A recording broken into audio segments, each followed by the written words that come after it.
قل هل يستوي الذين يعلمون والذين لا يعلمون إنما يتذكر أولو الألباب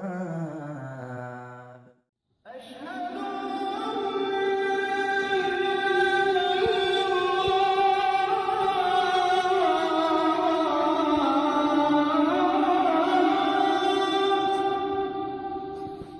بسم اللہ الرحمن الرحیم الحمد للہ رب العالمین والعاقبۃ للمتقین والصلاة والسلام علی المبعوث رحمۃ للعالمین نبینا و امامنا محمد وعلی آلہ واصحابہ ومن دعا بدعوتہ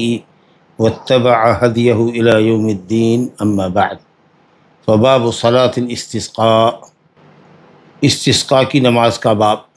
وہ نماز جو استسقاء کے لیے پڑھی جاتی ہے۔ صلاۃ کی اضافت سبب کی طرف ہے، یعنی نماز کا سبب استسقاء ہے، جیسے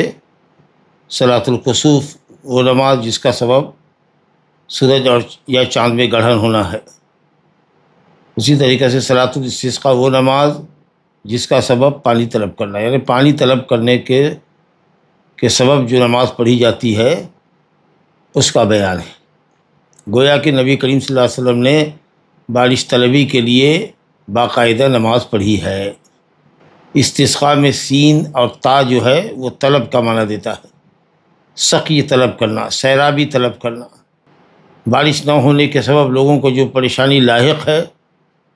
اس کے لیے اللہ تعالیٰ سے فریاد کرنا کہ وہ ضرر کو دور کر دے اور بارش نازل کرے۔ جب زمین قحط زدہ ہو، بارش رک جائے یا بارش اپنے وقت سے متاخر ہو جائے، لوگ ضرر محسوس کرنے لگیں،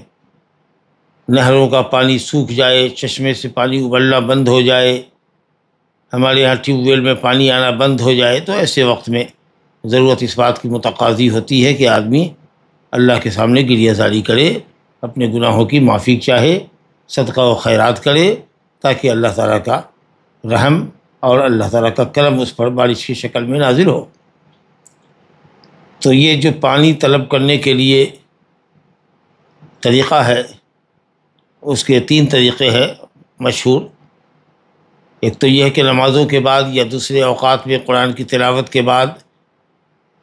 کسی عبادت کے بعد یوں ہی دعا کی جائے بارش طلبی کے لیے۔ دوسری شکل یہ ہے کہ جمعہ کے خطبے میں دعا کی جائے، رفع الید کے ساتھ دونوں ہاتھ اٹھا کر دعا کی جائے، مقتدی حضرات بھی دعا کریں اور امام صاحب کی یا خطیب کی دعاؤں پر آمین کہیں۔ اور تیسری جو سب سے مکمل شکل ہے وہ یہ ہے کہ باقاعدہ استسقاء کے لیے نماز پڑھی جائے، مسجد میں پڑھیں یا میدان میں نکلیں، صحرا میں نکلیں، مصلی عید میں جائیں۔ یہ شکل خشوع، خضوع اور ذلت اور تواضع اور عاجزی کے اعتبار سے زیادہ بلیغ اور زیادہ قوی شکل ہے۔ بہرحال نبی کریم صلی اللہ علیہ وسلم سے تینوں شکلیں ثابت ہے کہ آپ نے بلا مخصوص نماز استسقاء کی دعا فرمائی ہے، اور نبی صلی اللہ علیہ وسلم سے ثابت ہے کئی سندوں سے، متفق علیہ روایت ہے حضرت انس بن مالک رضی اللہ عنہ اور دوسرے لوگوں سے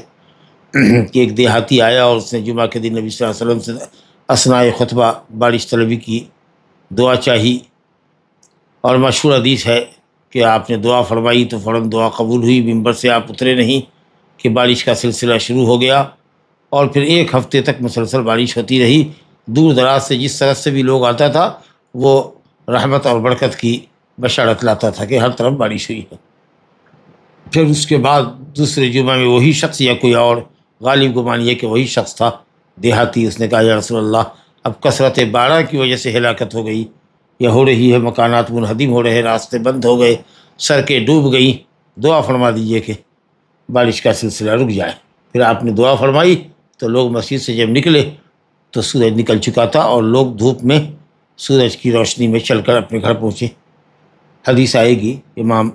حافظ ابن حجر نے اختصار کے ساتھ ذکر کیا ہے، جس کی قدر تفصیل میں نے آپ سے ذکر کی۔ تو یہ جمعہ کے خطبے میں آپ صلی اللہ علیہ وسلم کا دعا کرنا اور رب تعالیٰ کی طرف سے اپنے نبی کی تکریم کرنا کہ فوراً ہی دعا قبول ہوئی اور بارش کا سلسلہ رک گیا، جس طریقے سے دوسرے ہفتے آپ نے بارش کے ختم ہونے کی، انقطاع مطر کی دعا فرمائی تو اللہ تعالیٰ نے بھی وہاں آپ کی دعا فوراً قبول کی، اور چاروں طرف بدلی پھیل گئی اور مدینہ کھل گیا، جیسے کہ سر کا تاج ہوتا ہے جو آگے سے پکڑے ہوتا ہے، کنارے کو پکڑے ہوتا ہے تاج، اور بیچ کا حصہ کھلا ہوتا ہے، تو اسی طریقے سے مدینہ بیچ میں کھل گیا اور چاروں طرف بدلیاں پہاڑوں پر جنگلوں پر رہیں اور ادھر برسی۔ اور باقاعدہ تیسری شکل یہ ہے کہ صاحب مسجد میں یا پھر میدان میں نکل کر کے 2 رکعت نماز پڑھیں، اس کی بھی کیفیت آئے گی کہ کیسے وہ 2 رکعت نماز عام نفل کی طرح پڑھنی ہے کہ عید کی نماز کی طرح پڑھنی ہے، جہری قرأت کے ساتھ 7 تکبیرات اور 5 تکبیرات، جیسا کہ ہم نے عید کی نماز کا طریقہ پڑھا ہے کہ اس طریقے پر نماز پڑھی جائے، خطبہ دیا جائے، وہ سب انشاءاللہ گفتگو آئے گی۔ تو صرف دعا پر اکتفا کیا جائے یا جمعہ کے خطبے میں دعا پر اکتفا کیا جائے اور نماز جمعہ کو صلاۃ الاستسقاء کے قائم مقام سمجھ لی جائے، یا پھر باقاعدہ استسقاء کے لیے نماز ادا کی جائے، خطبہ دیا جائے اور گریہ زاری کی جائے اور چادر پلٹی جائے، کیونکہ جمعہ کے خطبے میں آپ نے چادر نہیں پلٹا ہے۔ تو صلاۃ استسقاء جب باقاعدہ ہوگی تو اس میں خطیب اثناء خطبہ دعا کرنے سے پہلے اپنی چادر پلٹے گا اور پھر وہ قبلہ رخ ہو کر کے دعا کرے گا۔ آئیے دیکھتے ہیں حدیث کو۔ پہلی حدیث اس باب میں ہے ابن عباس رضی اللہ عنہ سے، عن ابن عباس رضی اللہ عنہما قال خرج النبی صلی اللہ علیہ وسلم متواضعا متبذلا متخشعا مترسلا متضرعا فصلى ركعتين كما يصلي في العيد لم يخطب خطبتكم هذه رواه الخمسة وصححه الترمذي وابو عوانة وابن حبان۔ ابن عباس رضی اللہ عنہما سے روایت ہے، کہتے ہیں کہ نبی صلی اللہ علیہ وسلم نکلے متواضعا، تواضع کا اظہار کرتے ہوئے، تواضع اور خاکساری کا اظہار کرتے ہوئے نکلے، چال ڈھال سے، کپڑے لباس پوشاک سے، متبذلا عام دنوں کا لباس پہنتے تھے، کام کاج کا جو لباس آدمی پہنتا ہے، ثیاب البذلہ، یعنی تاریک زینت ہو کر نکلے، زیب و زینت نہیں کیا، اچھے کپڑے نہیں پہنے، تواضعاً اچھے کپڑے آپ نے نہیں پہنے، صاف ستھرا کپڑا تھا لیکن وہی جو عام دنوں میں استعمال کرتے تھے، جمعہ کے دن یا عید میں یا جو وفد کے استقبال کے موقع پر جو کپڑا اچھا زیبتن کیا جاتا ہے، خاص کپڑا، وہ نہیں تھا، عام دنوں کا جو کپڑا آدمی استعمال کرتا ہے وہ آپ نے کیا۔ تو اللہ کے لیے تواضع اختیار کرتے ہوئے آپ نے زیب و زینت کا لباس بھی ترک کیا، برخلاف اس کے کہ جمعہ اور عیدین میں آپ اچھا کپڑا پہنتے تھے۔ تو متواضعاً تواضع کا اظہار کرتے ہوئے، متبذلاً ترک زیب و زینت کرتے ہوئے نکلے، متخشعاً خشوع کرنے والے، عاجزی اور فروتنی اور اللہ کے لیے ذلت اختیار کرنے والے، اپنی نگاہوں کو زمین کی طرف جھکا کر چلنے والے، اپنی آواز کو نرم کرنے والے اور اعضاء وغیرہ کو پرسکون لے کر کے چلنے والے، جیسے ایک متواضع انسان چلتا ہے۔ مترسلاً اطمینان کے ساتھ چل رہے تھے، بہت تیزی کے ساتھ نہیں چل رہے تھے، پورے سکینت اور وقار کے ساتھ۔ ترسل فی المشی کہتے ہیں کہ آدمی اطمینان سے چلے، جس میں وقار، سکینت اور وقار ظاہر ہو۔ متضرعا، تضرع کہتے ہیں گریہ زاری، عاجزی اور گریہ زاری کرنے والے تھے، حضور قلب کے ساتھ اللہ تعالیٰ کی پوری حیبت اور خوف سے دل آباد ہو اور آدمی گریہ زاری الہا اور گریہ زاری کرے اور خوب اللہ تعالیٰ کے سامنے روئے، گر گڑائے، اس کو تضرع کہتے ہیں۔ تو تضرع قلب کے اندر ہوتا ہے اور تخشع اعضاء کے اندر ہوتا ہے۔ متخشعاً یعنی آپ کے اعضاء کے اندر تذلل تھا، عاجزی اور فروتنی تھی، اور متضرعاً آپ کے دل کے اندر خشیت الہی تھی، حیبت الہی سے آپ کا قلب بھرا ہوا تھا۔ فصلی رکعتین، چنانچہ آپ نکلے تو 2 رکعت آپ نے نماز پڑھی، کما یصلی فی العید، جیسے کہ عید میں نماز پڑھتے ہیں۔ نماز کی کیفیت معلوم ہو گئی کہ نماز کے لیے نکلے، ظاہر ہے کہ نکلنے کا مطلب یہ ہے کہ مسجد سے باہر نکلے، مصلی عید پہ گئے، جہاں عید کی نماز آپ پڑھتے تھے آبادی سے باہر، مسجد نبوی کے پورب جانب 500 گز کی دوری پر یا 500 ہاتھ کی دوری پر، اگر کوئی چاہے تو مسجد میں پڑھے، لیکن کہا نا کہ باہر نکلنا، میدان میں نکلنا، یہ خشوع خضوع اور ذلت اور تواضع اور گریہ زاری کے لحاظ سے زیادہ قوی تر ہے، اس لیے باہر نکلنا چاہیے۔ تو فرمایا کہ 2 رکعت نماز عید کی نماز کی طرح پڑھی، اور عید کی نماز کا طریقہ ہم پڑھ چکے ہیں، لہذا اس کے اعادے کی ضرورت نہیں ہے۔ اور فرمایا ابن عباس رضی اللہ عنہ نے کہ لم یخطب خطبتکم، کوئی خطیب کو آپ نے خطاب کیا کہ تمہاری اس خطبے کے طریقے سے خطبہ نہیں دیا تھا، یعنی جس طریقے سے تم لوگ عید میں خطبہ دیتے ہو یا جمعہ میں خطبہ دیتے ہو جس میں زیادہ واعظ اور بیان ہوتا ہے، ترغیب اور ترہیب ہوتی ہے، اس طرح کا بیان نہیں تھا۔ ترغیب تو ہونی ہی چاہیے، نیکیوں پر آمادہ کرنا ہے، گناہوں سے بچنے کی تلقین کرنی ہے، یہی گناہ ہے جس کی وجہ سے اللہ تعالیٰ کی رحمت ہم سے رکتی ہے، اپنی رحمت ہم پر برستی نہیں ہے، یہ سب تو کہنا ہی ہے، لیکن زیادہ تر جو کلمات خطبے میں ہوں وہ توبہ استغفار کے ہوں، دعا اور تضرع کے ہوں۔ یہ مطلب ہے کہ اس طرح کا خطبہ نہیں دیا تھا جس طریقے سے تم لوگ تقریر کرتے ہو اور خطبہ دیتے ہو، بلکہ آپ صلی اللہ علیہ وسلم کے خطبے کے اندر دعا، استغفار، گریہ زاری زیادہ ہوتی تھی۔ چلیے صاحب، جب ہم نے ترجمہ پڑھ لیا، سمجھ لیا اور حکم اس پر لگایا حافظ ابن حجر رحمۃ اللہ علیہ نے کہ خمسہ نے روایت کیا ہے، امام احمد سمیت ائمہ اربعہ نے، یعنی امام ترمذی، امام ابو داؤد، ائمہ حدیث امام ابو داؤد، امام ترمذی، نسائی اور ابن ماجہ رحمہ اللہ اجمعین نے، یہ ہوئے خمسہ، احمد اور سنن اربعہ کے مؤلفین نے روایت کی ہے، اور ابو عوانہ نے اپنی صحیح میں نقل کیا اور ابن حبان نے بھی اپنی صحیح میں اس حدیث کو نقل کیا ہے، گویا کہ حدیث الحمدللہ صحیح ہے۔ اس حدیث میں جیسا کہ ہم دیکھ رہے ہیں کہ نبی صلی اللہ علیہ وسلم نے بارش کی سخت ضرورت کے وقت میں آپ نے نماز ادا کی ہے، اور نماز جمہور علماء کے نزدیک 2 رکعت ہے۔ حنفیہ نے اپنے مشہور قول میں نماز کا انکار کیا ہے، ان کے ہاں استسقاء کے لیے صرف دعا ہے، نماز نہیں ہے۔ کہتے ہیں کہ اگر نماز ثابت ہوتی تو مشہور طریقے پر نقل ہوتی، حالانکہ ایک آدھ حدیث ہے بس جس کو لیا نہیں جا سکتا ہے، لا حول ولا قوت الا باللہ۔ حدیث ہم دیکھیں گے کہ یہاں بھی حدیث عبداللہ بن مسعود، عبداللہ بن عباس کی آپ نے پڑھی، عبداللہ بن زید کی روایت آ رہی ہے، جی حضرت عائشہ رضی اللہ عنہ کی روایت آ رہی ہے، سبحان اللہ العظیم۔ یعنی ایسا کلام ہے کہ جس کے اوپر التفات، جس کی طرف التفات بھی نہیں کیا جا سکتا، رد کیا جائے۔ حدیث ثابت ہے، کہہ رہے ہیں کہ منقول ہوتی نقلیں، مشہور ہوتی نقلیں، متواتر ہوتی تب آپ مانتے، لا الہ الا اللہ۔ حالانکہ حنفیہ عمل کرتے ہیں، اس مرتبہ ہمارے بہار میں بہت شدید قحط پڑا ہے اور بارش بہت اپنے وقت سے تاخیر ہو رہی تھی، لوگ بالکل ہلکان تھے اور پانی کے لیے ہاہاکار مچا ہوا تھا، تو سب جگہ نمازیں ہوئی، حنفیوں نے بھی نماز پڑھی۔ اب وہ عام سنت کے طریقے سے نماز پڑھتے ہیں 2 رکعت، عید کی نماز کی طرح نہیں پڑھتے، لیکن ان کے یہاں جو مشہور مذہب کا قول ہے وہ یہ کہ صرف دعا پر اکتفا کیا جائے، نماز نہ پڑھی جائے۔ لیکن خوب اعلان ہوا ان کی طرف سے بھی کہ صلاۃ الاستسقاء ادا کی جائے گی، نماز استسقاء ادا کی جائے گی۔ بہرحال تو وہ حدیث جو عبداللہ بن زید کی ہے صحیحین میں ہے، آپ اس کو شاذ کہتے ہیں صلاۃ الاستسقاء کی حدیث کو، ولا حول ولا قوت الا باللہ۔ اور نماز کا پڑھنے کا طریقہ صحیح حدیث ابن عباس کی آئی کہ عید کی نماز کی طرح ہے، تکبیر سے نماز شروع ہو، تکبیر تحریمہ سے، اور اس کے بعد سما پڑھ لیں، پھر 6 تکبیرات زوائد کہے، اس کے بعد تعوذ، تسمیہ کے بعد سورہ فاتحہ پڑھیں، نماز عید والی سورت پڑھیں، سبح اسم ربک الاعلیٰ، اور اس کے بعد پھر دوسری رکعت میں سجدے کے بعد اٹھتے ہوئے سجدے کی تکبیر جو قیام کے لیے ہوتی ہے اس کو چھوڑ کر کے 5 تکبیرات قبل القرات کریں، پھر سورہ فاتحہ پڑھیں، دوسری سورت سورہ غاشیہ پڑھیں، اور پھر نماز مکمل کریں۔ چلیے صاحب،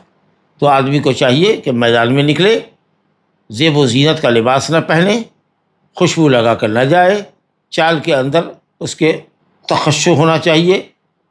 بیٹھنے میں عاجزی ہونی چاہیے، دعاؤں کے اندر گریہ زاری ہونی چاہیے، اور یہ کیفیت امام اور ماموم سب کی ہونی چاہیے۔ اب دوسری حدیث باب میں حضرت عائشہ رضی اللہ عنہ کی ہے، ابو داؤد کے حوالے سے لمبی حدیث نقل کی ہے، ان عائشہ قالت شکل الناس الی رسول اللہ صلی اللہ علیہ وسلم قحوط المطر فامر بمنبر فوضع له في المصلى ووعد الناس يوما يخرجون فيه فخرج حين بدا حاجب الشمس فقعد على المنبر فكبر وحمد الله ثم قال انكم شكوتم جدب دياركم وقد امركم الله ان تدعوه ووعدكم ان يستجيب لكم ثم قال الحمد لله رب العالمين الرحمن الرحيم مالك يوم الدين لا اله الا الله يفعل ما يريد اللهم انت الله لا اله الا انت الغني ونحن الفقراء انزل علينا الغيث واجعل ما انزلت علينا قوة وبلاغا الى حين ثم رفع يديه فلم يزل حتى رؤي بياض ابطيه ثم حول الى الناس ظهره وقلب رداءه وقلب رداءه وقلب رداءه وهو رافع يديه ثم أقبل على الناس ونزل وصلى ركعتين فأنشأ الله صحابة فرعدت وبرقت ثم أمطرت. رواه أبو داود وقال غريب وإسناده جيد. وقصة التحويل في الصحيح من حديث عبد الله بن زيد، اسی کو مختصر کیا ہے. وفيه فتوجه إلى القبلة يدعو ثم صلى ركعتين جهر فيهما بالقراءة. وللدارقطني من مرسل أبي جعفر الباقر وحول رداءه ليتحول القحط. عائشہ رضی اللہ عنہ کہتی ہے کہ لوگوں نے نبی صلی اللہ علیہ وسلم کے پاس بارش کے رک جانے کی یا قحط کی شکایت کی. یہ بارش رک جاتی ہے تو قحط پڑتا ہے، تو بارش کے قحط کی شکایت کی کہ بارش کے سبب، بارش نہ ہونے کے سبب جو قحط کی اور خشک سالی کی صورتحال ہے، اس کی شکایت لوگوں نے نبی صلی اللہ علیہ وسلم سے کی. فامر بمنبر، آپ نے ممبر کا حکم دیا کہ ممبر نکالا جائے. مصلی العید میں مسجد سے ممبر نکالا گیا. اب یہی جو لفظ ہے نا، اس کو علامہ ابن القیم نے اور دوسرے علماء نے کہا کہ یہ غریب لفظ ہے، کیونکہ یہ دوسری روایت آئی ہے عبداللہ بن زید وغیرہ کی، اس کے اندر ممبر کے نکالے جانے کا حکم نہیں ہے. تو اس لیے اہل علم نے کہا ہے کہ تواضع اور خاکساری کا تقاضا یہ ہے کہ بغیر ممبر کے استسقاء کی نماز پڑھی جائے اور خطبہ بغیر ممبر کے ہی دیا جائے. اس لفظ کے اوپر کلام ہے، اور اس لیے امام ابو داؤد نے بھی کہا ہے غریب ہے. ایک تو غریب سند سے ہوتی ہے کہ جس کی ایک ہی سند ہو، جو ایک ہی طریقے پر نقل ہوئی ہو حدیث، متعدد سند سے نہ ہو. اسی کو فرد غریب کہتے ہیں کہ حدیث تب ایک ہی طرق سے آئی ہے. اب دوسرے یہ ہے کہ سند کے اندر یا متن کے اندر غرابت ہوتی ہے، کوئی ایسا لفظ آتا ہے جس کی تائید دوسری روایتوں سے نہیں ہوتی، لیکن سند جید ہے. تو بہرحال ممبر نکالے تو بھی بہت کوئی مذائقہ نہیں ہے، اور نہ نکالے تو اہل علم نے کہا ہے کہ تواضع اور تخشع اور تواضع کے اعتبار سے زیادہ بہتر ہے کہ ممبر استعمال نہ کیا جائے. زمین پر ہی ٹھہرے کھڑے ہو کر کے خطیب ایک خطبہ دے، دو خطبہ نہیں ہوگا یہاں. بہرحال کہتے ہیں ممبر مصلی العید میں رکھا گیا. آپ نے ایک مقررہ دن کے لیے وعدہ کیا تھا کہ فلاں دن نکلیں گے، ایک دن متعین کیا، مثال کے طور پر سوموار کو نکلیں گے، چلیے صاحب. اور کسی کو حکم دیا کہ ممبر بھی لے جایا جائے گا عیدگاہ میں جہاں نماز استسقاء ادا ہوگی. ایک دن آپ نے وعدہ کیا کہ کل یا پرسوں مثال کے طور پر نکلیں گے، تاکہ اس درمیان میں لوگ توبہ استغفار کریں، اللہ کی طرف مائل ہو اور صدقہ اور خیرات کریں، تاکہ اللہ رب العالمین کی رحمت کے مستحق ہو سکے. بہرحال جب وقت موعود آیا، جس دن کو آپ نے متعین کیا تھا، تو آپ نکلے جس وقت کے سورج کی ٹکیا ظاہر ہوئی، یعنی سورج جیسے ہی نمودار ہوا آپ نکلے. جی جیسے جو اول وقت ہوتا ہے اس کا عید کی نماز پڑھنے کا، ہمارے یہاں تو بہت تاخیر کرتے ہیں لوگ، 6:30 7 کرتے ہیں، جبکہ 5 بجے سورج طلوع ہوتا ہے. 1 گھنٹے 1.5 گھنٹے، کہیں کہیں تو 2 گھنٹے 2.5 گھنٹے کے بعد، جبکہ وہ نماز سورج کے نکلنے کے ساتھ ہی ہے. فجر کی نماز آدمی پڑھے اور مصلی پر بیٹھا رہے، یا فجر کی نماز پڑھے اور نکل جائے، یعنی غسل وغیرہ سب کی تیاری فجر کے اذان کے بعد ہو جانی چاہیے یا اس سے پہلے ہو جانی چاہیے، کہ آدمی فجر پڑھے اور انتظار کرے، یا گھر لوٹے تو انتظار کرے، اور سورج کے نکلنے کے 15-20 منٹ میں یا ہارڈلی آدھے گھنٹے کے اندر میں عید کی نماز شروع ہونی چاہیے، یہ اس کا مناسب وقت. لیکن سجنے سنورنے بننے سنورنے میں، بیوی بچوں کو تیار کرنے میں اور لے جانے میں لوگوں کو چاہیے 2 گھنٹہ وقت، چاہے اول وقت فوت کیوں نہ ہو جائے عید کی نماز کا. ضمن بات آ گئی اسی لفظ پر کہ فخرج حین بدا حاجب الشمس، جیسے ٹکیا سورج کی ظاہر ہوئی، نمودار ہوئی، آپ نکلے مصلی العید کے لیے، اور وہاں جا کے پہلے آپ ممبر پر بیٹھے. فکبر وحمد اللہ ثم قال، آپ نے اللہ کی تکبیر بیان کی، حمد بیان کی. اور بعض روایت میں کبڑا کا لفظ نہیں ہے، کبڑا کا لفظ نہیں ہے، بلکہ نبی کریم صلی اللہ علیہ وسلم نے حمد اللہ و اثنى علیہ. اور ظاہر ہے کہ خطبے کے اندر بھی یہی ہوتا ہے کہ خطبے کے اندر آدمی جب خطیب خطبہ دیتا ہے تو الحمدللہ نحمدہ و نستعینہ کہتا ہے، پہلے اللہ اکبر نہیں کہتا.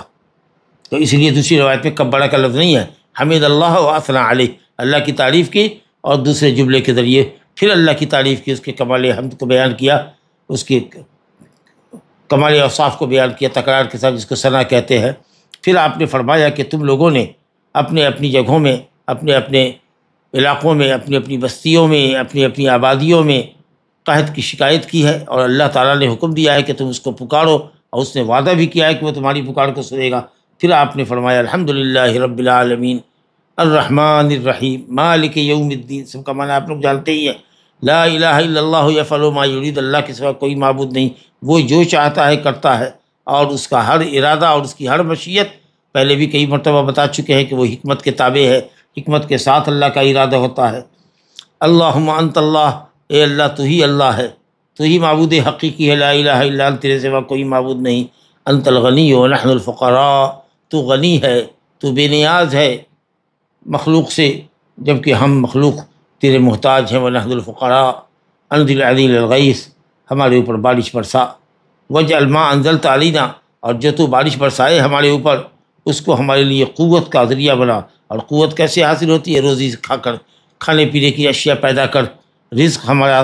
مہیا فرما اس بارش کے ذریعے، تاکہ ہم کو قوت ملے، وہ بلاغن الی حین، اور ایک وقت مقرر تک کے لیے یہ روزی ہمارے لیے کافی ہو، پھر آئندہ سال روزی ہو، پھر آئندہ سال روزی۔ اس طریقے سے جو فصلیں آتی ہیں وقتاً فوقتاً، کہیں 2 فصل تیار ہوتی ہے، کہیں 3 فصل تیار ہوتی ہے، تو اس طریقے سے ہماری روزی روٹی کا انتظام کرتا رہا۔ پھر اس کے بعد یہ تو کلمات ہیں، پھر آپ نے اس کے بعد ہاتھ اٹھایا اب باقاعدہ دعا کے لیے، فلم یزل حتی رویا، دعا میں مشغول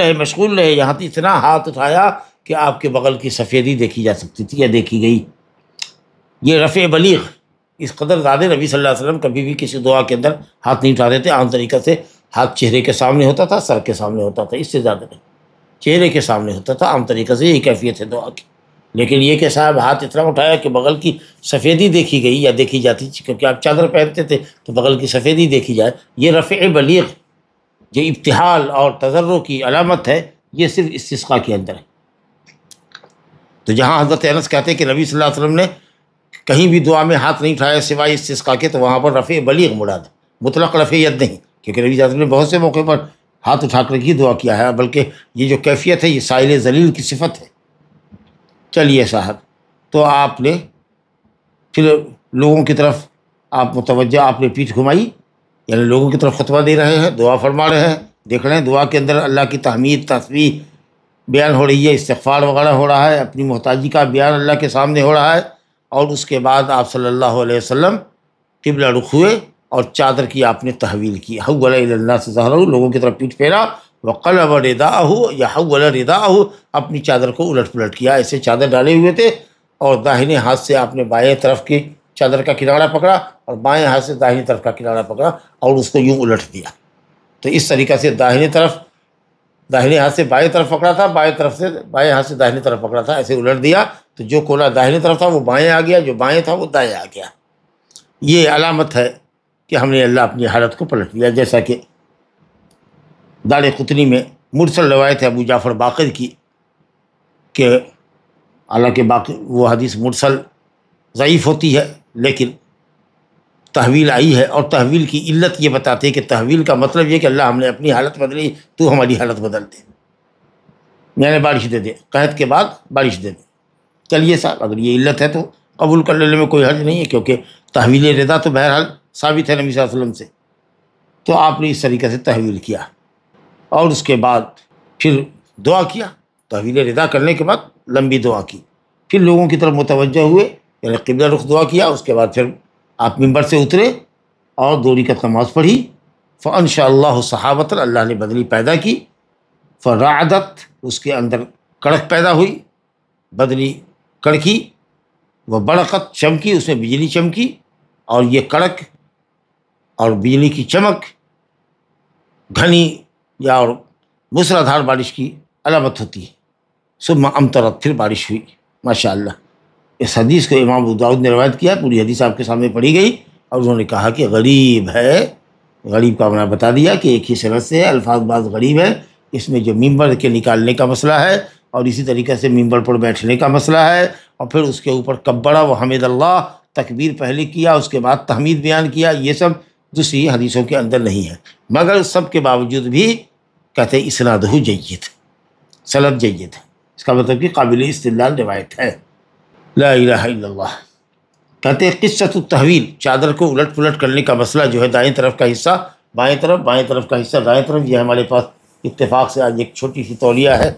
اس کو میں اب آپ کے سامنے رکھتا ہوں دکھانے کے لیے، یہ میں نے اس طریقے سے اوڑھ لیا ہے، اب یہ داہنے ہاتھ سے میں نے بائیں طرف پکڑ لیا، اور بائیں طرف کے حصے کو دائیں طرف پلٹ دیا، اور اس کے بعد اس طریقے سے ہم لے آئے اپنی طرف۔ تو داہنے ہاتھ سے بائیں حصے کو پکڑا تھا اور اس کو پکڑے رہے یہاں تک کہ لے آئے، تو بائیں طرف والا حصہ دائیں طرف آیا، دائیں طرف والا۔ کچھ لوگ یہ کہتے ہیں کہ تحویل کے ساتھ تنکیس بھی ہونی چاہیے، نیچے کا حصہ اوپر، اوپر کا حصہ نیچے۔ تو وہ یہ کہتے ہیں کہ صاحب یہ جو چادر ہے آپ کی، اس کا نیچے والا حصہ پکڑیے، یہ جو نیچے والا حصہ ہے یہ نیچے والا حصہ پکڑیے، اور اس طرف سے بھی بائیں طرف سے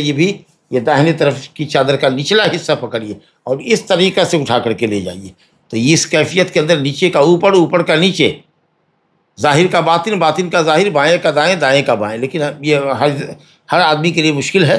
اور کر نہیں سکتا ہے۔ اور بہت سے لوگ جو چادر نہیں لے جاتے ہیں، جن کے پاس صرف وہ شماغ ہوتا ہے جو عربی لوگ ڈالتے ہیں ٹوپی کے اوپر سے، جو لال یا سفید رنگ کا جو آپ شماغ دیکھتے ہیں، جس کو غترہ عام اصطلاح میں کہتے ہیں، تو وہ جو ہوتا ہے تو اس کا الٹ دینا آسان ہوتا ہے۔ یہ چھوٹی تولیہ اگر کسی کے بدن پر ہے تو الٹ دیتا ہے، اور اگر بڑی چادر ہے تو ہر آدمی کے لیے نیچے پکڑنا، جھک کر کے یوں کرنا، یہ امر مشکل ہے۔ تو اسی لیے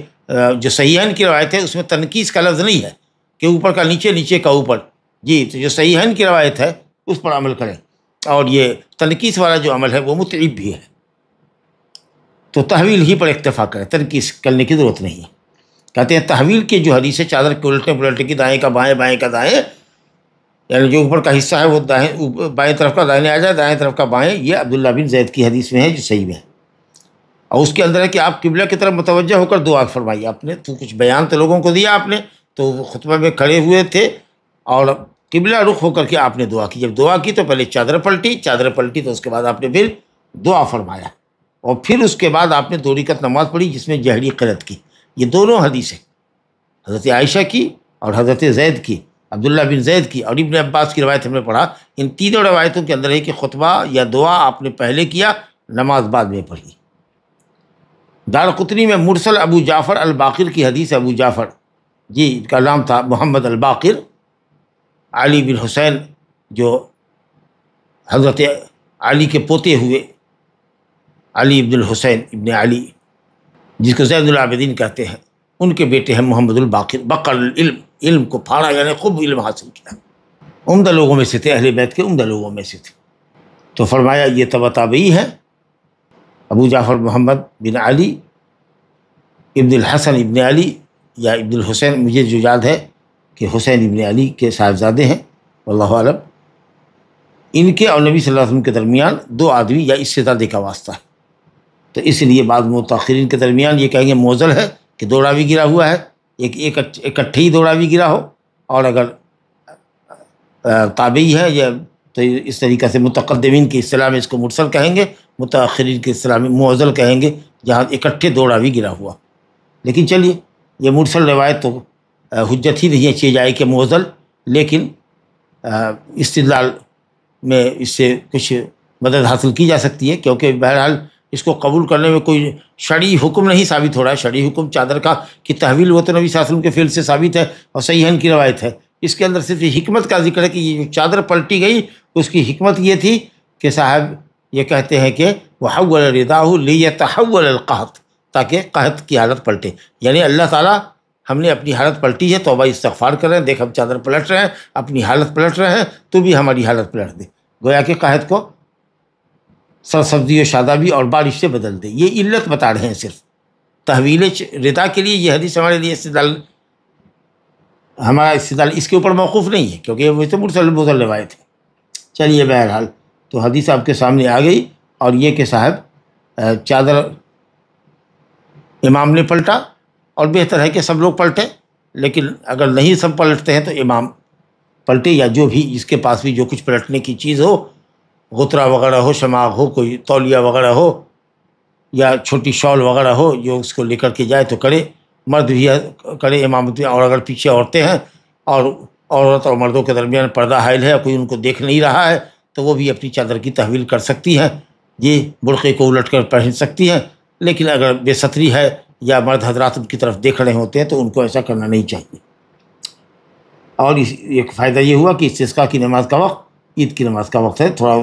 سورج طلوع ہو کر کے ہلکا بلند ہو جائے، لالی اس کی ختم ہو جائے تو نماز پڑھنا چاہیے۔ اور جیسا کہ میں نے کہا کہ ان تینوں روایت کے اندر ہے کہ خطبہ اور دعا پہلے ہوئی اور اس کے بعد نماز پڑھی، یہ روایت امام احمد کی ہے ایک روایت، اور دوسرا جو جمہور کا قول ہے، جو مذہب ہے حنابلہ کا اور شافعیہ اور مالکیہ کا بھی یہی قول ہے، جمہور کا قول یہ ہے کہ خطبہ نماز کے بعد ہونا چاہیے، کیونکہ ہم جس نیت کے لیے نکلے ہیں، بارش طلبی کے لیے ہی نکلے ہیں، لیکن نماز کے لیے باقاعدہ نکلے ہیں کہ تھوڑی رکعت نماز پڑھیں گے عید کے طریقے پر، تو مقصود بھی ذات ہمارا نماز ہے، تو پہلے نماز پڑھ لیں تاکہ بارش اگر خطبے کے درمیان ہوئی تو الحمدللہ ہم جس مقصد کے لیے نکلے تھے ہم نماز ادا کر چکے ہیں، سمجھا کیا؟ تو اس لیے یہ حضرات کہتے ہیں کہ پہلے نماز پڑھ لی جائے۔ اس سلسلے میں ایک روایت بھی انہوں نے ذکر کیا ہے، ابن ماجہ وغیرہ کی حدیث ہے جس میں نعمان بن راشد نام کا آدمی ضعیف ہے، اس میں یہ ہے کہ نبی صلی اللہ علیہ وسلم استسقاء کے لیے نکلے، ہم لوگوں کو نماز پڑھایا بغیر اذان اور اقامت کے، اور پھر خطبہ دیا اور اللہ تعالیٰ سے دعا کی۔ تو یہ حدیث نعمان بن راشد کے سبب ضعیف ہے۔ جو صحیح حدیثیں آئی ہیں اس کے اندر دعا اور ذکر اذکار اور واضح و بیان کی جو بھی کوئی نصیحت کی کوئی بات رہی ہو اس کا ذکر پہلے آیا ہے، تو اس سے استدلال کے اعتبار سے تو دیکھ رہے ہیں کہ خطبہ اور دعا پہلے ہو جانی چاہیے تب بعد میں نماز ہو۔ اور یہ جو سنداً ضعیف روایت ہے ابو ہریرہ رضی اللہ عنہ کی ابن ماجہ اور احمد ابن خزیمہ میں، جس میں نعمان بن راشد ہیں جنہوں نے زہری سے بیان کیا ہے، انہوں نے حمید بن عبد الرحمن سے بیان کیا ہے، یا حمید بن عبد الرحمن سے، انہوں نے ابو ہریرہ سے، وہ حدیث ضعیف ہے۔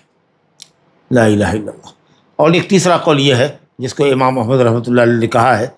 کہ چونکہ حدیث دونوں طرح کی آئی ہے اس لیے امام کو اختیار ہے کہ چاہے تو خطبہ اور تحویل ردا اور اس کے بعد دعا قبلہ رخ ہو کر یہ سب پہلے کر لیں، اس کے بعد نماز پڑھیں، یا اگر امام چاہے تو پہلے نماز پڑھ لے اس کے بعد خطبہ اور تحویل ردا اور دعا کر لیں۔ لا الہ الا اللہ۔ خطبہ ایک ہی ہے جیسا کہ ہم نے پہلے بھی کہا، اور یہ کہ صاحب تحویل ردا کرنا چاہیے، دائیں طرف کا کنارہ بائیں طرف جائے، بائیں طرف کا کنارہ داہنی طرف آ جائے۔ لا الہ الا اللہ۔ کچھ لوگوں نے کہا کہ ردا صرف عام امام کے لیے ہے، لیکن بہتر یہ ہے کہ امام اور مقتدی سبھی حضرات کریں، سمجھا کہ نہیں؟ حنفیہ کہتے ہیں کہ صرف امام ہی تحویل ردا کرے گا، بقیہ لوگ نہیں کریں گے، کیونکہ نبی صلی اللہ علیہ وسلم نے لوگوں کو چادر تحویل کرنے کا حکم نہیں دیا، لہذا تحویل ردا تمام لوگوں کے لیے مستحب نہیں ہے، ایسا بولتے ہیں۔ حالانکہ جب نبی صلی اللہ علیہ وسلم نے کیا چادر پلٹی تو نبی کریم صلی اللہ علیہ وسلم کے فعل کی اقتدا مطلوب ہے، الا یہ کہ ممانعت آ جائے۔ دوسری یہ ہے کہ ہم جو دیکھتے ہیں کہ نبی صلی اللہ علیہ وسلم نے جمعہ کے خطبے میں ہاتھ اٹھایا دعا کے لیے، تو مقتدی حضرات نے بھی دعا کے لیے ہاتھ اٹھائے، یہ تو ثابت ہے حضرت انس کی روایت سے، اور آپ کی دعاؤں پر لوگوں نے آمین کہا، آمین کہی ہے۔ تو اس لیے بہتر یہ ہے کہ اگر نہیں بھی حکم ہے کہ یہ لوگوں تحویل ردا کرو اور نبی صلی اللہ علیہ وسلم نے خود کیا ہے تو نبی صلی اللہ علیہ وسلم کے فعل کی بھی اقتدا ہم سے مطلوب ہے۔ اور دوسرے قرائن بھی بتاتے ہیں کہ تمام لوگوں کو تحویل ردا کا اہتمام کرنا چاہیے، اگر نہیں کرتے تو جتنے لوگ کر سکتے ہیں وہ کریں۔ اور عورتوں کے سلسلے میں بات آ چکی ہے کہ اگر بے پردگی نہ ہو یا مرد حضرات ان کی طرف نہیں دیکھ رہے ہوں تو وہ بھی کریں، اور اگر بے پردگی کا خطرہ ہو یا مرد وہاں ہو تو ایسی صورت میں وہ نہیں کریں گی۔ آئیے صاحب، اب خطبہ جمعہ کے اندر آپ نے جو دعا فرمائی ہے اس کی کیفیت جو متفق علیہ روایت ہے، اور کئی مقام پر امام بخاری اس کو لے کر کے آئے ہیں، دسیوں مقام پر ہے، بلکہ خود صلاۃ استسقاء کے اندر جو باب و صلاۃ استسقاء ہے اس میں یہ حدیث لے کر کے 10 جگہ پڑھا ہے، اللہ 10 مسئلے کا استنباط کیا۔ حضرت انس رضی اللہ عنہ ان رجلا دخل المسجد یوم الجمعۃ والنبی صلی اللہ علیہ وسلم قائم یخطب فقال یا رسول اللہ ہلکت الاموال وانقطعت السبل فادعوا اللہ یغیثنا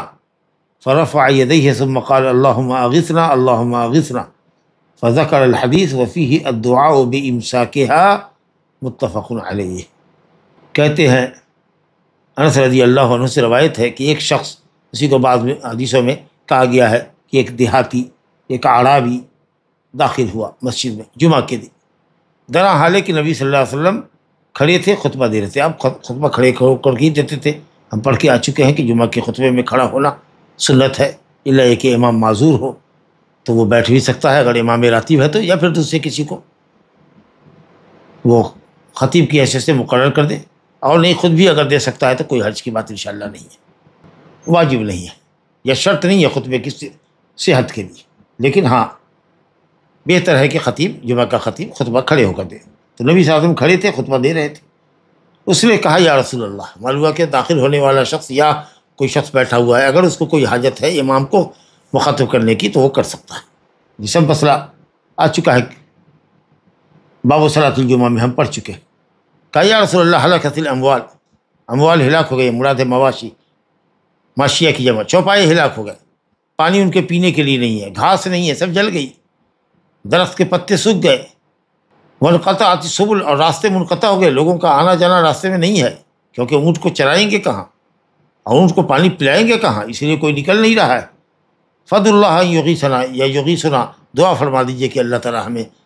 سیراب کرے یا ہماری فریاد قبول کرے، ہماری پریشانیوں کو دور فرمائے، بارش نازل فرمائے. چنانچہ آپ نے یہ سننے کے بعد خطبے کے اندر ہی ہاتھ اٹھا دی، دونوں ہاتھ کو آپ نے اٹھایا. اور انس رضی اللہ عنہ کی روایت ہے بخاری میں معلق کہ لوگوں نے بھی اپنی ہاتھ اٹھائے اور آپ کی دعاؤں پر آمین کہا. فرفع یدیہ، آپ نے دونوں ہاتھ اٹھایا اور کہا اللہم اغثنا اللہم اغثنا اللہم اغثنا، 3 مرتبہ آپ نے فرمایا. معلوم ہوا کہ دعا استغفار اس میں نبی کریم صلی اللہ علیہ وسلم تکرار پسند کرتے تھے. اور پوری حدیث ہے، اور پھر اسی حدیث کے اندر ہے کہ پھر آپ نے بارش رکنے کی بھی دعا فرمائی تھی. حدیث کو مختصر کر دیا ہے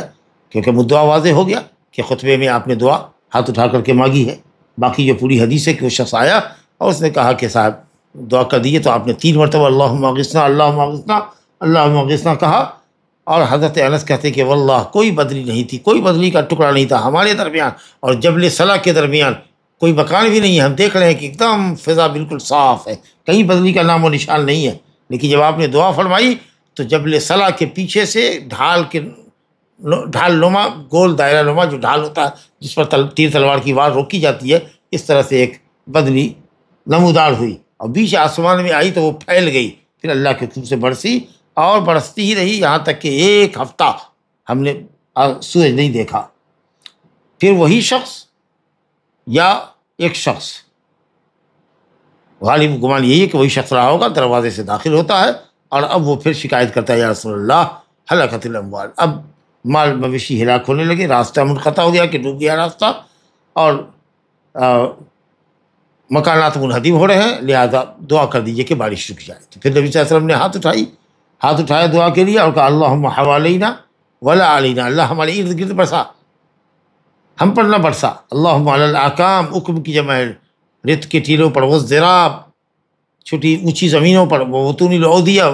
وادی کے پہاڑ کے نیچے جو ویلی ہوتی ہے اس میں، ومنابت الشجر اور باغات اور جنگلات میں اور پہاڑوں کے اوپر جہاں درخت اگتے ہیں ان جگہوں پر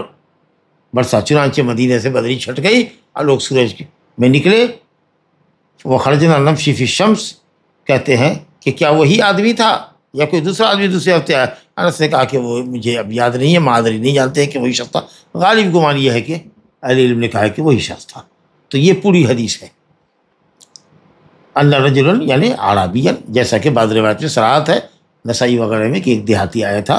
بادیہ میں رہنے والا آدمی. اور اموال ہلاک ہو گئے، مویشی ہلاک ہو گئے، جیسا کہ بخاری اور مسلم میں روایت ہے ہلاکت البہائم، چوپائے ہلاک ہو گئے.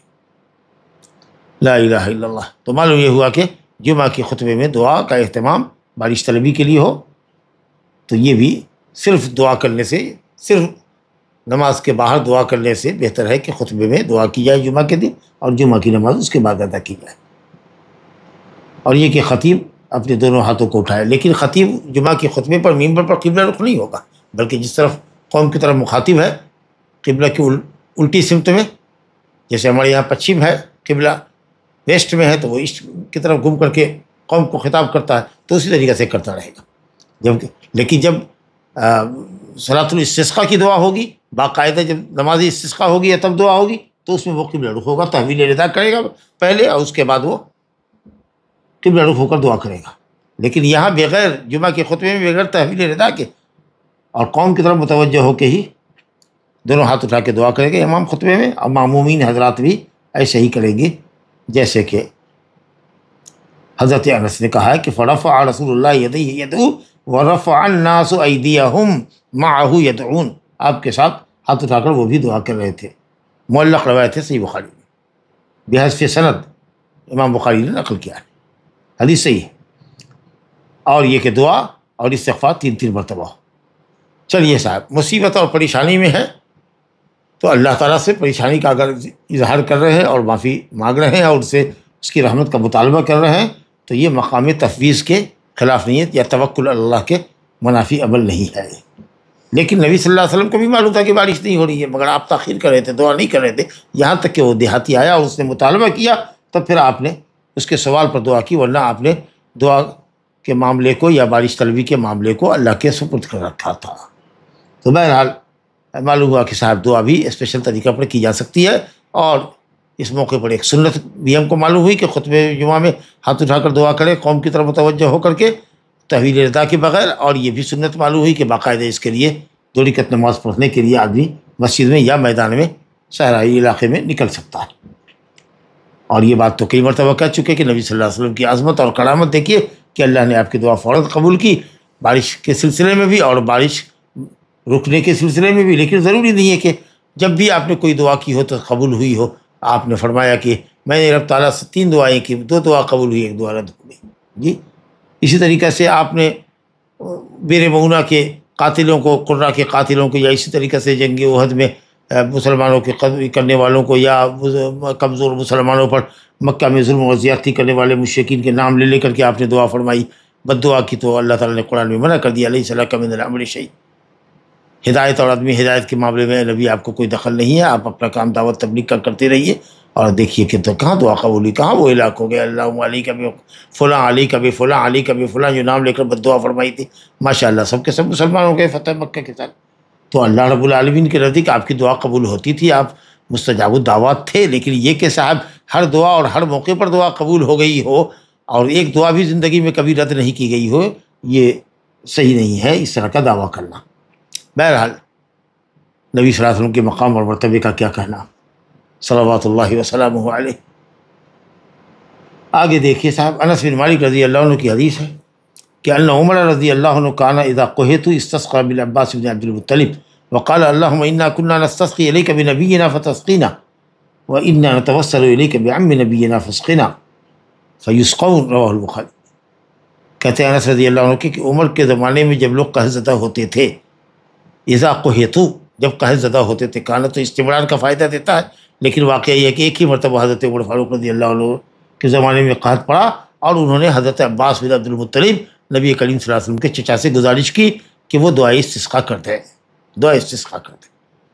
تو حضرت عمر فاروق نے استسقاء، دعا سقی کی، بارش طلبی کی دعا کا مطالبہ کیا عباس بن عبد المطلب سے، اللہ اکبر، اور فرمایا کہ اے اللہ، حضرت عمر کہہ رہے ہیں کہ اے اللہ، ہم انا کنا نستسقی الیک بنبینا، ہم تو اس سے بارش طلب کرتے تھے اپنے نبی کے ذریعے۔ کیا مراد ہے؟ نبی کی ذات مراد ہے یا نبی کی دعا مراد ہے؟ نبی صلی اللہ علیہ وسلم سے گزارش کرتے تھے اور نبی صلی اللہ علیہ وسلم ہمارے لیے دعا کرتے تھے، تو نبی نے دعا فرمائی۔ تو آج ہم تیرے پاس وسیلہ لیتے ہیں تیرے نبی کی چچا کا، تو چچا کی ذات کا یا چچا کی دعا کا؟ جب نبی کی ذات دعا میں حاضر نہ ہو اور نبی کی ذات کا وسیلہ لیا نہیں ہے، نبی صلی اللہ علیہ وسلم نکلے ہیں اور آپ نے دعا فرمائی ہے اور ممبر سے آپ نے دعا فرمائی ہے، تو اسی طریقے سے عباس بن عبد المطلب سے بھی دعا فرمائی ہے، دعا کی درخواست کی۔ چنانچہ حضرت عباس بن عبد المطلب نکلے اور ان کے جو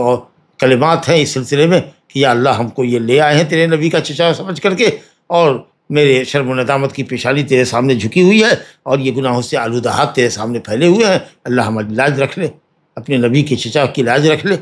اور ہماری دعا کو قبول فرما اور لوگوں کو قحط سے نجات دے۔ تو یہ دعا کا وسیلہ تھا، ذات کا وسیلہ نہیں، جاہ کا وسیلہ نہیں، مقام اور مرتبے کا واسطہ نہیں دیا تھا صحابہ نے عہد نبوی میں اور نہ ہی عہد عمری میں، بلکہ نبی صلی اللہ علیہ وسلم سے دعا کی درخواست کی گئی، آپ نے دعا فرمائی۔ اسی طریقے سے عباس بن عبد المطلب سے بھی کہا گیا، تو بے ام نبینا سے مراد نبی کی ذات، نبی صلی اللہ علیہ وسلم کے چچا کی ذات نہیں، ان کا مقام و مرتبہ نہیں، بلکہ بے دعائے ام نبینا، ہم اپنے نبی کے چچا کی دعا کو بطور وسیلہ اور سفارش پیش کر رہے ہیں تیرے سامنے، کہ وہ دعا کر رہے ہیں، ہماری اگوائی کر رہے ہیں، ہماری پیشوائی کر رہے ہیں دعا میں، اور ہم ان کے پیچھے دعا میں آمین کر رہے ہیں۔ فسقنا، تو اللہ ہم کو سیراب کر دے، فیسقون، چنانچہ لوگ سیراب کیے جاتے تھے، رواه البخاری۔ اللہ اکبر۔ حضرت عباس بن عبد المطلب آپ جانتے ہیں کہ نبی صلی اللہ علیہ وسلم کے چچا ہیں، 2 سال عمر میں بڑے تھے، صرف 2 سال، اور قریش کے جاہلیت میں بھی، دور جاہلیت میں بھی، اسلام میں بھی بڑی باعزت رہے، ہمیشہ حاجیوں کو پانی پلانے کا ذمہ جاہلیت میں بھی انہی کے سپرد رہا، ان کی آل اولاد میں رہا، اور اسلام میں آنے کے بعد بھی رہا۔ اور دیکھیے مشرک تھے، لیکن اس کے باوجود بھی بیعت عقبہ میں جب ہجرت کے لیے انصار نے اور اوس خزرج والوں نے جب مطالبہ کیا کہ آپ چلیں، تو اپنے چچے اپنے بھتیجے کی ہمدردی میں کہ پورے طریقے سے ان سے گارنٹی لے لیں کہ ان کو لے جا رہے ہو، اگر ہجرت کرا کے اور کہہ رہے ہو کہ مکہ چھوڑ کے مدینہ آئیے تو دیکھ لو پورے عرب سے دشمنی مول لینا ہے،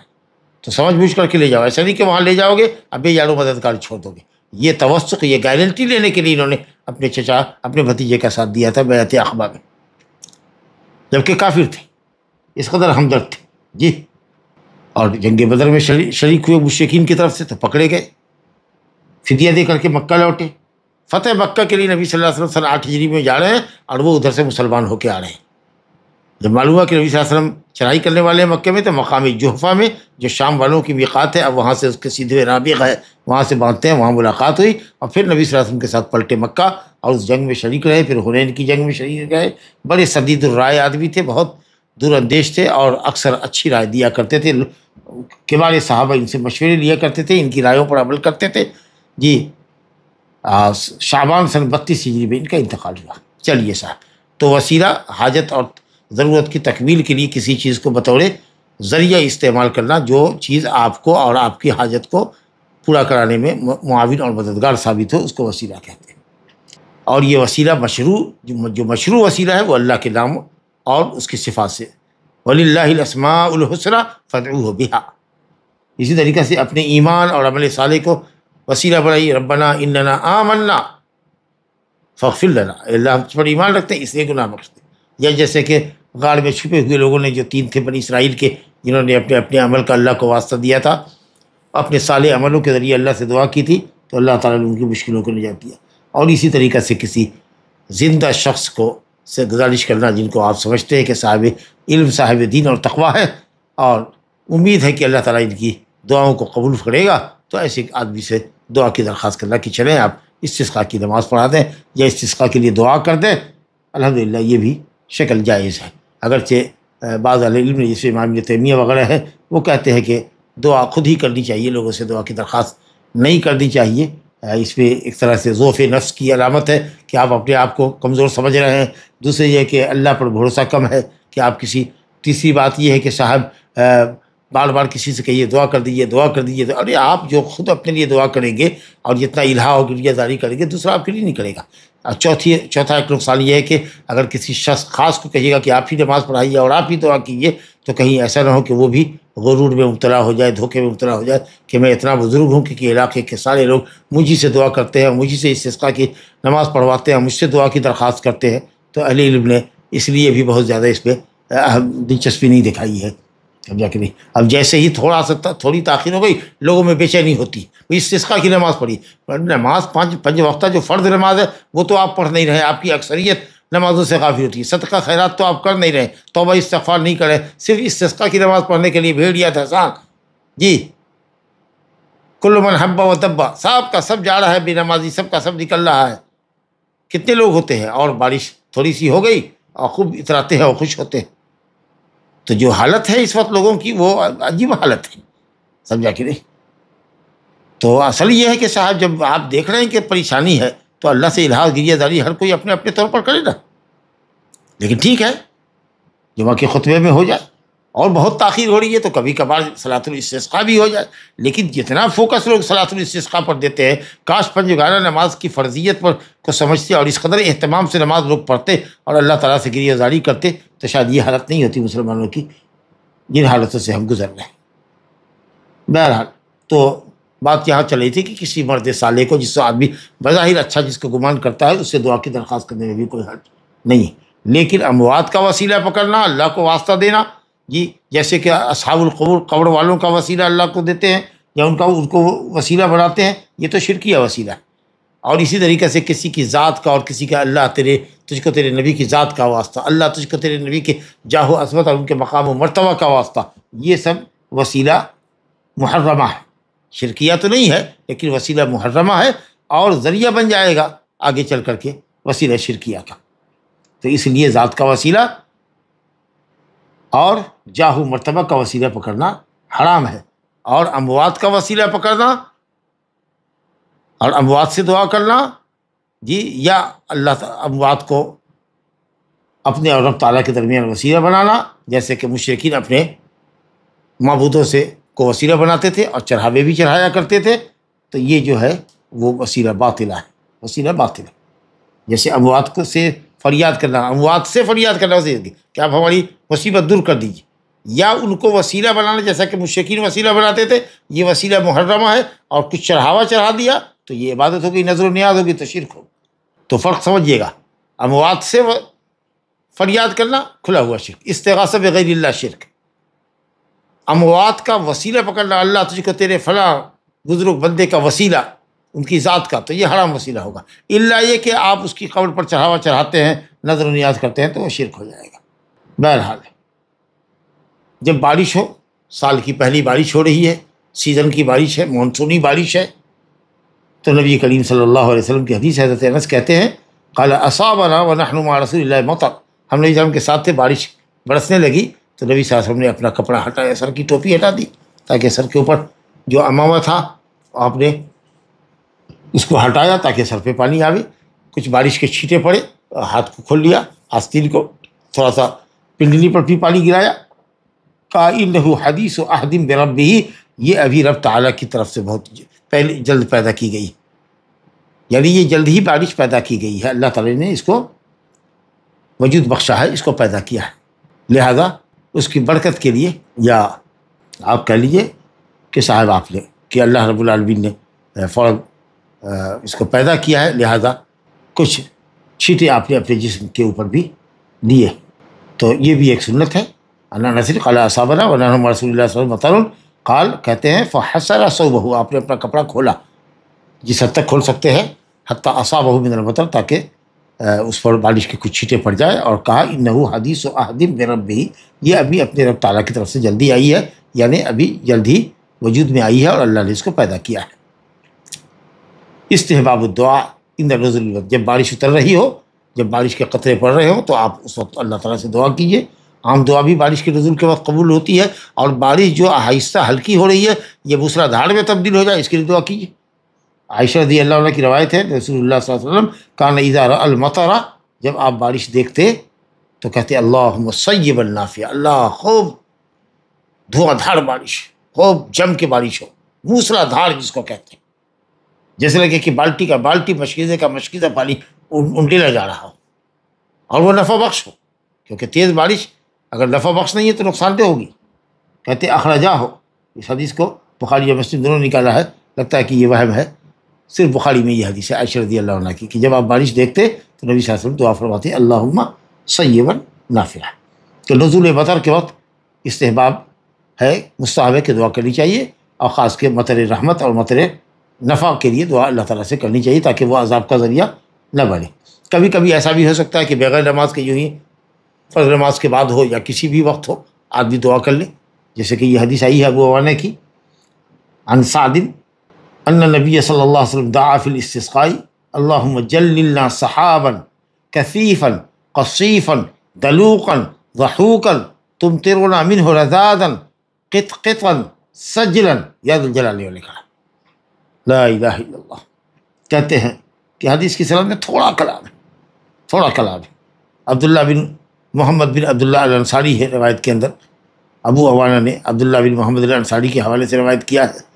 انہوں نے ابراہیم بن سعد سے روایت کیا ہے، انہوں نے محمد بن اسحاق سے روایت کیا ہے، انہوں نے زہری سے روایت کیا ہے، انہوں نے عائشہ بنت سعد سے روایت کیا ہے، اور ان کے والد نے بیان کیا ہے کہ رسول اللہ صلی اللہ علیہ وسلم نے اس طریقے سے دعا فرمائی، لا الہ الا اللہ۔ بہرحال اللہم جللنا سحابا، اللہ ہم کو ڈھانپ لے،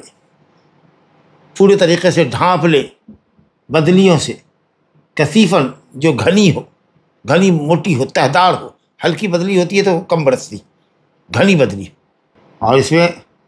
قصیفاً قاف صاد یا فا، قصیفاً جس کے اندر خوب آواز ہو، یعنی کڑک بہت ہو،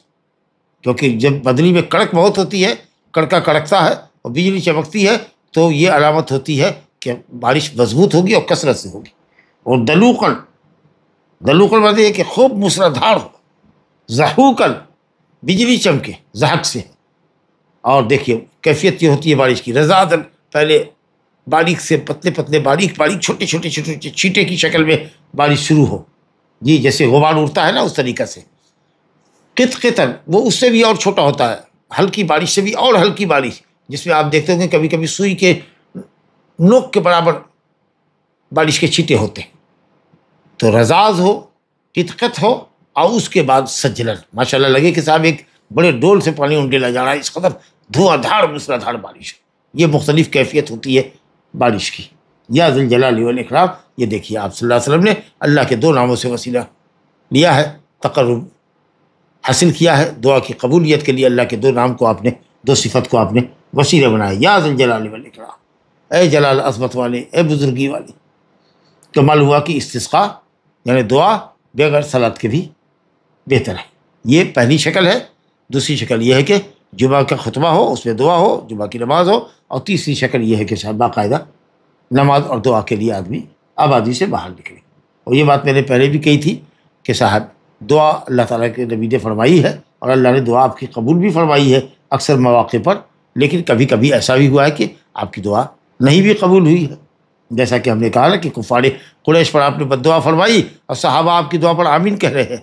جی اشرف الخلق ہے، اور صحابہ رسول کے بعد سب سے افضل ہے، اور اس کے بعد بھی اللہ نے آپ کو منع فرما دیا لیس لک من الامر شیء او یتوب علیہم او یعذبہم فانہم ظالمون. آپ کو لوگوں کی ہدایت اور ضلالت کے معاملے میں کوئی دخل دینا نہیں ہے. اللہ ان کی توبہ قبول کر لے گا کہ ان کو عذاب دے گا، وہ ظالم ہے، یہ اللہ پر ہے معاملہ. کہاں نہیں صاحب ان کی دعا ان کے حق میں قبول کی گئی. ماشاء اللہ سب مسلمان ہوئے اور ان کا اسلام بھی اچھا رہا. اسی طریقے سے سعد بن ابی وقاص رضی اللہ عنہ سے روایت ہے کہ نبی صلی اللہ علیہ وسلم آوالی سے آ رہے ہیں، ایک مسجد بنی معاویہ سے داخل گزرے تو اس سے داخل ہوئے، 2 رکعت نماز پڑھا. ہم لوگوں نے بھی آپ کے ساتھ نماز پڑھی، خوب لمبی دعا فرمائی، اور پھر پلٹے. مسلم کی حدیث ہے، کہا میں نے اپنے رب سے 3 چیز کا سوال کیا تھا، اللہ نے 2 چیز منظور کی، ومنعنی واحدۃ، اور ایک سے منع کر دیا، ایک قبول نہیں فرمایا. چلیے صاحب ایک حدیث اور لائے ہیں اس باب میں، جس سے ہے کہ امت سابقہ کے اندر بھی استسقاء تھا، انہوں نے بھی بارش طلبی کی، دعا کرتی. حضرت موسیٰ علیہ السلام کو تعالیٰ قرآن میں آیا نا وَإِذِ اسْتَسْقَىٰ مُوسَىٰ لِقَوْمِهِ، حضرت موسیٰ نے اپنے قوم کے لیے اللہ تعالیٰ سے سیرابی طلب کی تو اللہ نے کہا کہ مارو پتھر کے اوپر لاٹھی، 12 چشمے نکل پڑے. اسی طریقے سے یہ حدیث ہے، تھوڑی سی سند میں کلام ہے لیکن انشاءاللہ تعالیٰ چلیے استدلال کی حد تک درست ہو سکتی ہے انشاءاللہ. بظاہر جو سند کے اندر روات ہے پر لوگوں نے کلام بھی کیا ہے، تو جرح کیا ہے تو جرح مفسر نہیں. کیوں آپ کر رہے ہیں؟ امام بخاری وغیرہ نے نام تو ذکر کیا ہے لیکن کوئی جرح یا تعدیل نہیں کی، تو کسی خانے میں انشاءاللہ حدیث قابل استدلال ہوگی. عن ابی ہریرہ رضی اللہ عنہ ان رسول اللہ قال خرج سلیمان علیہ الصلوۃ والسلام یستسقی فرأى نملة مستلقية على ظهرها رافعة قوائمها إلى السماء تقول اللهم إنا خلق من خلقك ليس بنا غنى عن سقياك فقال ارجعوا فقد سقيتم بدعوة غيركم رواه احمد وصححه الحاکم. ابو ہریرہ رضی اللہ عنہ کہتے ہیں کہ رسول اللہ نے فرمایا کہ حضرت سلیمان ابن داؤد علیہ الصلوۃ والسلام بارش طلبی کے لیے نکلے تو دیکھا کہ ایک چوٹی ہے جو پیٹھ کے بل لیٹی ہوئی ہے، پیٹھ کے بل لیٹی ہوئی ہے. پیٹھ آدمی کی، جانور کی تو اوپر ہوتی ہے، اس کو اس سے زمین پر ٹکایا ہوا ہے، اور پیٹ کا جو اندرونی حصہ ہے اس کا وہ اوپر ہے، اور اس کی جو ٹانگیں ہیں وہ اوپر اٹھی ہوئی ہے. یہ دیکھیے فطرت کی آواز اسی کو کہتے ہیں کہ اللہ عرش کے اوپر ہے، اللہ پر ایمان، اس کے علو پر ایمان ہے. چھوٹی سی مخلوق ہے، بتائیے چھوٹی. تو دیکھا کہ وہ اپنے پیٹھ کے بل لیٹی ہوئی ہے اور اپنی قوائم کو، اپنے پاؤں کو اٹھائے ہوئی ہے آسمان کی طرف، اور کہہ رہی ہے. حضرت سلیمان علیہ السلام تو سب مخلوق کی زبان جانتے تھے کہ وہ کہہ رہی کہ اللہ ہم بھی تیری مخلوق میں سے ایک مخلوق ہے، ہم تیری بارش سے، تیری سیرابی سے ہم بے نیاز نہیں ہو سکتے، ہم کو بھی پانی کی ضرورت ہے. چوٹی کہہ رہی. جب چوٹی جیسی مخلوق کی دعا سنی حضرت سلیمان علیہ السلام نے تو اپنے ساتھیوں کو کہا ارجعوا، چلو چلو واپس لوٹو، واپس لوٹو. فقد سقیتم بدعوت غیرکم، تم اپنے علاوہ کی دعا کے ذریعے سیراب کر دیے گئے یا سیراب کر دیے جاؤ گے، یعنی اللہ رب العالمین چوٹی کی دعا سن لے گا. تو یہ حدیث ہے لا الہ الا اللہ. اس کی تائید میں کئی روایتیں آئی ہیں، وہ سب ضعیف ہے. کچھ لوگوں نے کہا کہ زہری تک حدیث کی سند ٹھیک ہے. چلیے بہرحال، لیکن یہ جو روایت ہے کہ صاحب امام احمد نے نقل کیا، تو امام احمد نے مسند میں شاید نقل نہیں کیا، اس کو کتاب الزہد میں نقل کیا ہے، اور امام حاکم نے اس کو صحیح کہا ہے. اچھا، استسقاء کے اندر ہاتھ اٹھانا، حضرت انس کی روایت ہے نبی صلی اللہ علیہ وسلم استسقا، آپ نے بارش طلبی کی دعا کی. فاشار بظہر کفیہ، اپنی کف کے پیچھے پشت سے اشارہ کیا آسمان کی طرف، اپنے کفئی ہے، دونوں ہتھیلی کے پشت سے آپ نے آسمان کی طرف اشارہ کیا۔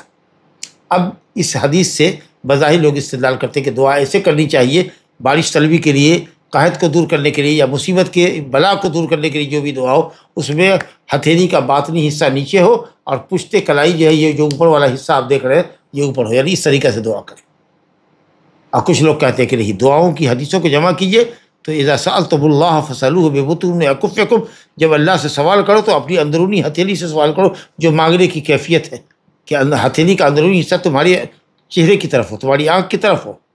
اور یہاں بھی ہم اللہ تعالیٰ سے سیرابی ہی طلب کر رہے ہیں کہ بارش برسا۔ تو کیفیت یہ تھی کہ نبی صلی اللہ علیہ وسلم نے جو ہاتھ اٹھایا تھا، رفع بلیغ کیا تھا، جس میں آپ کے بغل کی سفیدی دیکھی جاتی تھی، اس میں بظاہر ہاتھ اٹھانے کے بعد جو کیفیت ایسے ہاتھ کی ہوتی ہے کہ آدمی ہاتھ اٹھائے ہوا ہے اور انگلیوں کو اپنی طرف موڑے ہوا ہے تھوڑا، تو ایسا لگتا ہے کہ پشت کلائی جو ہے یہ آسمان کی طرف۔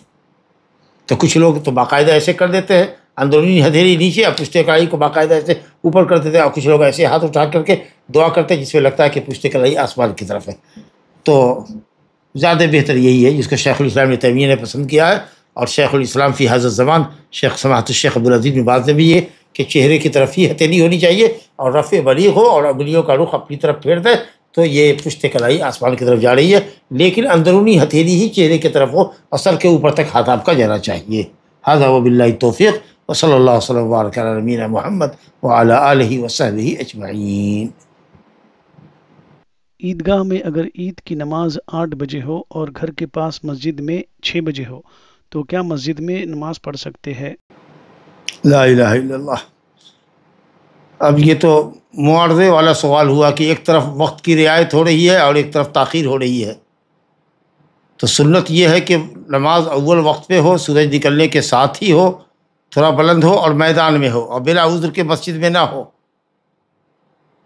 تو اب آپ وہاں جائیں گے کہ یہاں جائیں گے، اگر ایسی کیفیت ہو تو اجتہاد کیجئے، آپ کو جدھر طبیعت آپ کی مائل ہو وہاں چلے جائیے، کیونکہ بہرحال دونوں جگہ میں ایک جگہ تو ایک سنت چھوٹ رہی ہے۔ مسجد میں جا کے پڑھ رہے ہیں تو باہر صحرا میں نکلنے کی سنت چھوٹ رہی ہے، یہاں تھوڑے سے وقت کی تاخیر ہو رہی ہے تو صحرا میں نکلنے کی سنت پر عمل ہو رہا ہے۔ دونوں جگہ ایک چیز ہو رہی ہے، ایک چیز نہیں ہو رہی ہے۔ کمال تو یہ ہے کہ آدمی سنت کے مطابق اگر میدان اویلیبل ہو تو آدمی مسجد کے باہر، آبادی کے باہر نکلے اور ارلیئر نماز پڑھے۔ تو بہرحال اب جب کہ عیدگاہ نکل چکا ہے وہ، تو اس کو عیدگاہ میں ہی پڑھنا چاہیے۔ چلیے،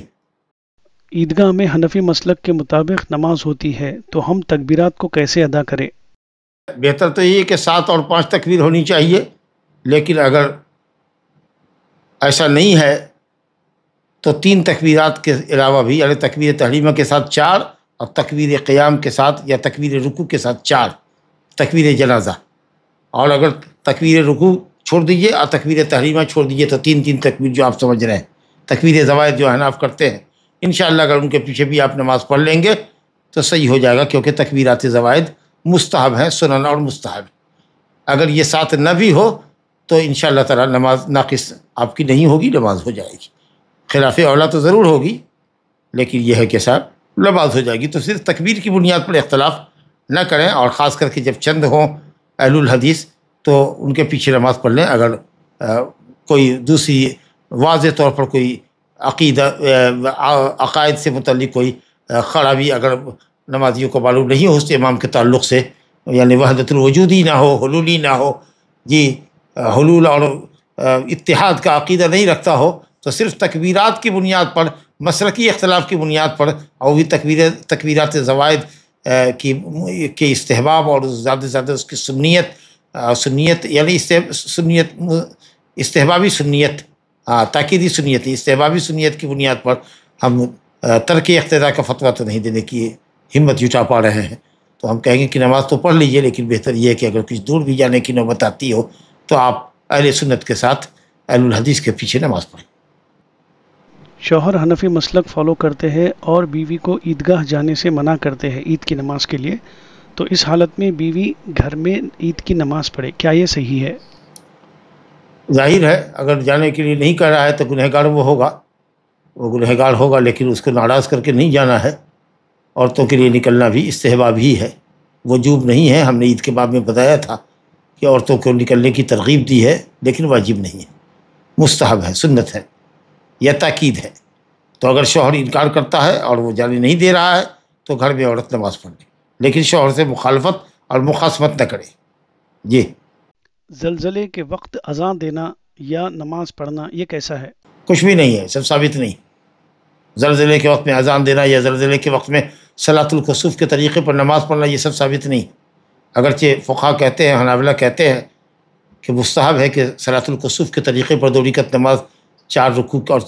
4 قیام کے ساتھ پڑھی جائے، یہ موضوع آیا ہے صلاۃ الکسوف کے اندر، اور صلاۃ الزلازل کے نام سے بھی لوگوں نے حدیث ذکر کی ہے، لیکن وہ سب صحیح نہیں ہے۔ اس لیے بہتر یہ ہے